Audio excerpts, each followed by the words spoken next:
Good morning, 8th class. Welcome to SST class of Mother Teresa Convent School. In this video, we are going to start a new chapter of history, that is British and education. In this chapter, we are going to discuss about the education in pre-British India and what was the education during British India and how the British viewed Indians, what was the English Education Act and Wood's Dispatch. So all these are topics we will cover in this chapter. First of all, we are going to discuss about education in pre-British India. Means हम जो Britishers के time की बात करें तो उससे पहले हमारे इंडिया में क्या एजुकेशन सिस्टम हुआ करता था. We are going to discuss it. Firstly, do you know how schools in India were 100 of years ago? Were they different from the ones you are studying in? So yes, they were different from the ones you are studying in. Basically, अगर हम बात करें पहले के जो schools हुआ करते थे तो उनको बोला जाता था पाठशालास. सो ब्रिटिश इंडिया जब हमारा चल रहा था तो कुछ रिपोर्टर्स थे जिन्होंने इसके बारे में इंफॉर्मेशन कलेक्ट किया, रिपोर्ट्स को कलेक्ट किया कि कैसे एजुकेशन हमारे इंडिया में प्रिवेल हुआ करता था. So firstly, the reports of William Adam on the native schools of Bengal and Bihar and of William Arnold on schools of Punjab gave us valuable information about the education system of pre-British India.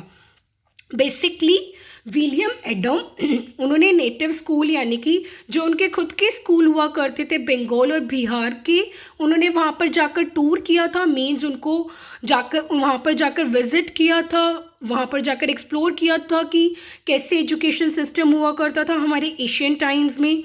And William Arnold, इन्होंने भी पंजाब के schools में tour किया था, जो कि हमको एक वैल्यूएबल इंफॉर्मेशन देते हैं कि हमारे प्री ब्रिटिश इंडिया में किस तरीके का एजुकेशन सिस्टम हुआ करता था. सो उस रिपोर्ट में क्या था? Children were given both private education at home and public education at पाठशालास. बेसिकली बच्चा पहले के टाइम में जो स्कूल्स हुआ करते थे उन्हें स्कूल नहीं बोला जाता था, उन्हें बोला जाता था पाठशालास.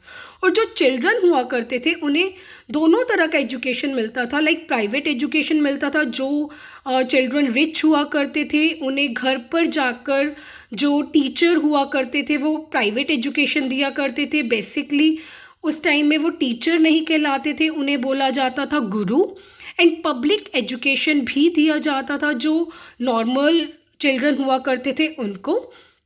इन 1830s, अगर हम 1830s की बात करें, विलियम एडम नेम के पर्सन थे जिन्होंने टूर किया बंगाल और बिहार के डिस्ट्रिक्ट में. वहाँ पर जाकर उन्होंने क्या फाइंड आउट किया? देयर वर टोटल 1 लाख पाठशालास. वहाँ पर टोटल कितने पाठशाला से? 1 लाख. उसके बाद ईच पाठशाला हैड अबाउट 20 स्टूडेंट. हर पाठशाला में कितने स्टूडेंट्स हुआ करते थे? Approximately 20 students. एंड पाठशाला followed A flexible system of education. वहाँ पर जो एजुकेशन हुआ करता था वो बड़ा फ्लेक्सिबल हुआ करता था, लाइक रिजिड नहीं हुआ करता था. जो भी चीज़ें हुआ करती थी, जैसे कि अगर हम बात करें आज के एजुकेशन सिस्टम की, we have to follow all the rules and regulations. But if we talk about the Asian times, that means पाठशाला वो एक फ्लेक्सिबल सिस्टम हुआ करता था, वहाँ पर हम चेंजेस कर सकते थे. There were no formal schools. वहाँ पर फॉर्मल स्कूल्स नहीं हुआ करते थे जैसे आज के टाइम में होते हैं. क्लासेस जो हुआ करती थी वो ओपन स्पेसेस में हुआ करती थी, ट्रीज़ के अंडर, और टेम्पल्स में हुआ करती थी क्लासेस, या फिर टीचर्स के घर पे. टीचर्स को उस टाइम में क्या बोला जाता था? गुरु.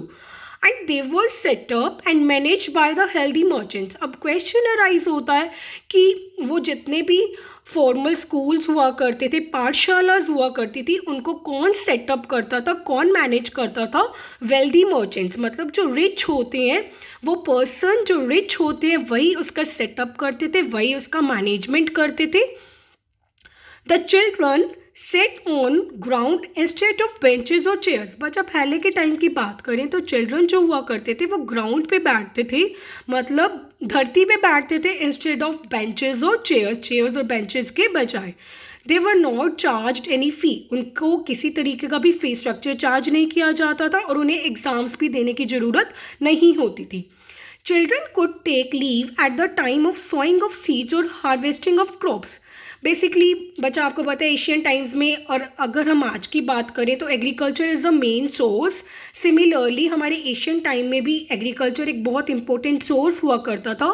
तो चिल्ड्रन को अलाउ कर दिया जाता था कि आप लीव्स ले सकते हैं, छुट्टी ले सकते हैं जब भी सोइंग हो रही है सीड्स की और क्रॉप्स की हार्वेस्टिंग हो रही है. And the last, as there were no prescribed syllabus, the guru decided what to teach. उस टाइम में कोई एक प्रिस्क्राइब सिलेबस नहीं हुआ करता था. गुरु अपने तरीके से ही चिल्ड्रन को टीच किया करते थे.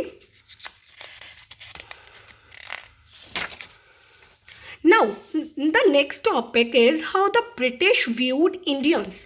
Means, ब्रिटिश कैसे इंडियंस को देख रहे थे. Basically the east Indian company was not interested in spread of education initially.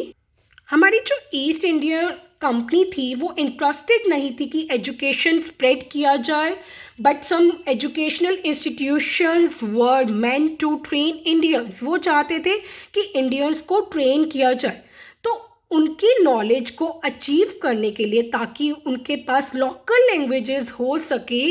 Then in 1781 Warren Hastings name के पर्सन थे, उन्होंने सेटअप क्या किया कलकत्ता मदरसा. एक ऐसी पाठशाला हम कह सकते हैं जिसको सेटअप किया गया ताकि वो प्रमोट कर सके किसको, Arabic, Persian and Islamic law. मतलब हमारे जितने भी उस टाइम में इंडिया में जितने भी पीपल हुआ करते थे कि उनको इस तरह की लैंग्वेजेस के बारे में नॉलेज एक्वायर हो सके. तो मेन पर्पस यही था कलकत्ता मदरसा को सेटअप करने का.